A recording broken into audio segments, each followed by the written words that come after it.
The future is filled with despair as attention turns to climate change, but biomass and methane fuel technology may offer solutions. Gas extraction systems are only about 70% efficient, so that means about 30% of the methane is escaping into the atmosphere. Methane is 21 times more dangerous to greenhouse gas or global climate change than is carbon dioxide.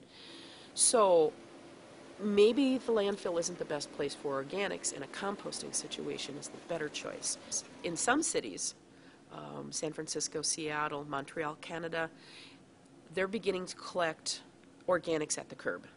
So your food scraps right at the curb.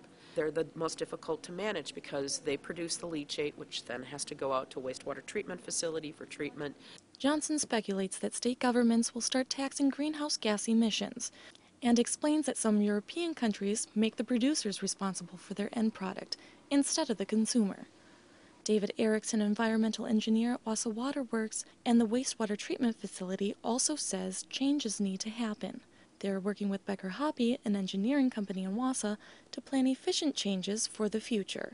There's lots of reasons to look at the system and try to maximize efficiencies. We're probably going to be here for quite some time, so it makes sense to go with the most efficient and most economical choice that we can.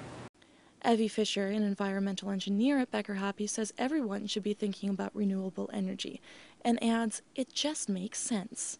We Energies is sponsoring a $200 million project with Domtar Paper Company and Rothschild that will make Domtar the biggest renewable energy plant in the state. Well, I think that this technology and approach to renewable energy is coming.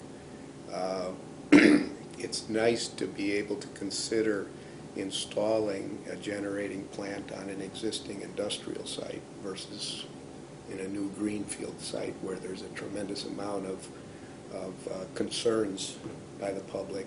The forests in Wisconsin are as healthy as they have ever been, and the Department of Natural Resources tells us there's more wood today in our forests than there was years ago, which means it's growing faster than we can harvest it.